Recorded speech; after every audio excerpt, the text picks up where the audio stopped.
Transtorno alimentar é algum costume que você adquire na sua alimentação e que te traz algum prejuízo. Ele pode ser físico ou psíquico. A psicóloga clínica Vitória Talbot me disse o seguinte, que você não pode ter mais de um transtorno alimentar. Por exemplo, se você tem compulsão, você não pode ter bulimia. Se você tem bulimia, você não pode ter anorexia. Pegou aí? Os transtornos alimentares, de forma geral, são transtornos clínico-psiquiátricos, né? Eles têm essa interface entre a área clínica e psiquiatria, onde há um comprometimento na alimentação, no comportamento alimentar e na forma em que o indivíduo vivencia o próprio corpo e a própria autoimagem, né? Isso levando a um sofrimento psicossocial importante, tá? Os transtornos alimentares têm vários. O importante notar que eles são mutuamente excludentes, então você não pode ter mais de um transtorno alimentar ao mesmo tempo, mas eles têm uma patoplastia, onde a forma onde eles se manifestam pode ser diversa. Então, uma pessoa pode, em um momento da vida dela, por exemplo, ter, digamos, uma anorexia nervosa, e em outro momento, especialmente se não for bem tratado, né, pode aparecer um transtorno de compulsão alimentar ou uma bulimia nervosa, por exemplo. Agora que vocês já sabem o que é um transtorno alimentar, eu vou te dar exemplo e explicar quais são os mais comuns. Nós temos a anorexia, a bulimia e a compulsão alimentar. E vocês sabem a diferença entre eles? Olha, eu não sei. Então, Vitória, quebra esse galho e explica pra gente. Os principais são a anorexia nervosa, que consiste basicamente de um medo mórbido da pessoa de engordar. Isso leva ela a ter um comportamento extremamente restritivo, né, chegando a um peso de um IMC, um índice de massa corpórea abaixo do considerado saudável para a altura e idade daquela pessoa. A bulimia nervosa, a gente vê um comportamento de restrição, seguido por um episódio de compulsão alimentar. A compulsão alimentar, ela consiste em comer uma quantidade muito maior de alimentos do que uma pessoa normalmente, naquele mesmo contexto, comeria, né, seguido de um comportamento compensatório. Então, vômito, uso de laxantes, diuréticos, exercícios em excesso, gerando também um sofrimento psicossocial. Temos o transtorno de compulsão alimentar, que é muito parecido com a bulimia, mas não tem o fator do comportamento compensatório. Então, a pessoa tem um episódio de compulsão alimentar, gerando, né, um sentimento, uma sensação de vergonha, de culpa muito intensa, mas ela não purga, não tem esse comportamento compensatório. E é importante a gente denotar também, quando a gente fala de uma compulsão alimentar, de um transtorno de compulsão alimentar, é o critério temporal. Então, uma pessoa que tem um episódio de compulsão na vida, não necessariamente ela tem um transtorno de compulsão alimentar. Para fechar um critério, a gente precisa de pelo menos um episódio de compulsão, uma vez por semana, no período de 3 meses. Vários fatores levam você a desenvolver um transtorno alimentar. Por isso, eles são chamados de multifatorial. Mais uma informação que me impressiona é que 80% dos transtornos alimentares são desenvolvidos durante a adolescência. Até porque todo mundo sabe, né? Adolescência você tem muito medo, muita insegurança.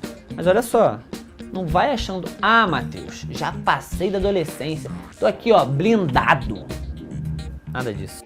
Tratamento, novamente, preferencialmente, com uma equipe multidisciplinar especializada. Então, a nutricionista entra com todo o tratamento nutricional, a psiquiatria entra com a parte dos psicofármacos, dando apoio à psicologia também, que é fundamental, apoio psicológico, e a parte clínica, que vai olhar para todo o quadro, né, hormonal, de taxas importantes, eletrolíticas e até cardíacas desse indivíduo. Os transtornos alimentares, assim, os estudos mostram que 80% deles se apresentam, digamos assim, no período da adolescência, mas isso não descarta outras idades, tá? Uma pessoa pode ter um transtorno alimentar lá para os 20, 30, 40 anos ou até mais. Existem 3 tipos de fatores que levam a pessoa a desenvolver um transtorno alimentar. Vou listar aqui para vocês. Primeiro, são os predisponentes, que são os fatores genéticos. O segundo são os desencadeantes, que a gente pode citar como exemplo aquelas dietas super restritivas. Ah, não coma glúten. Glúten é o vilão, hein? Cuidado!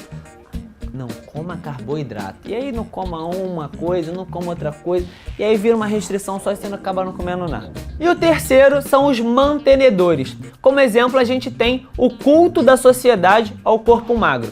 Já repararam no seguinte? Uma pessoa vai elogiar a outra e fala assim: nossa, fulana tá linda, fulana tá magra. Nossa, fulana é bem sucedida, magérrima. Mas vocês já pararam para perceber ou pensar? Mas vocês já pararam para pensar que essa pessoa ela pode estar magra por causa de uma depressão, por exemplo? Os fatores mantenedores pode ser também o culto ao corpo, magro especificamente, né? A gente vive numa sociedade que associa a magreza necessariamente à beleza, magreza a sucesso, magreza a felicidade. As pessoas comentam muito sobre o corpo dos outros, e isso é uma coisa que eu bato muito na tecla, assim, o corpo do outro é do outro, ele não nos diz respeito, né? Pode ser um gatilho enorme para uma pessoa você elogiar a magreza dela, sendo que ela ficou magra porque ela estava deprimida, por exemplo. Né? Assim, eu fico pensando em como que a gente pode ampliar o nosso repertório de elogios para além do estético, para além do corpo. Como que a gente pode ampliar o nosso repertório de elogios para além do estético, do físico? Então, elogiar uma qualidade do trabalho de uma pessoa, uma qualidade, uma característica da personalidade da pessoa, como ela é uma ótima profissional, ou empresária, ou mãe, ou filha, enfim.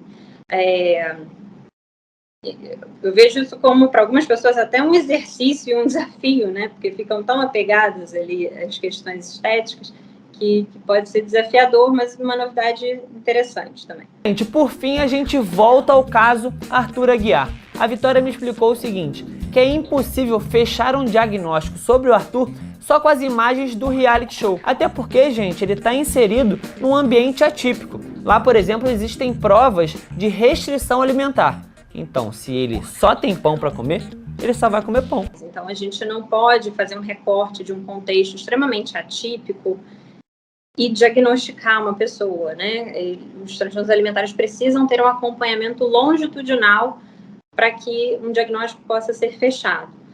O que a gente pode observar são os comportamentos alimentares daquela pessoa, especialmente quando a gente fala, né, desse contexto de fulano não pode comer isso, não pode comer aquilo, a gente vê muito claramente o ciclo da restrição e da compulsão.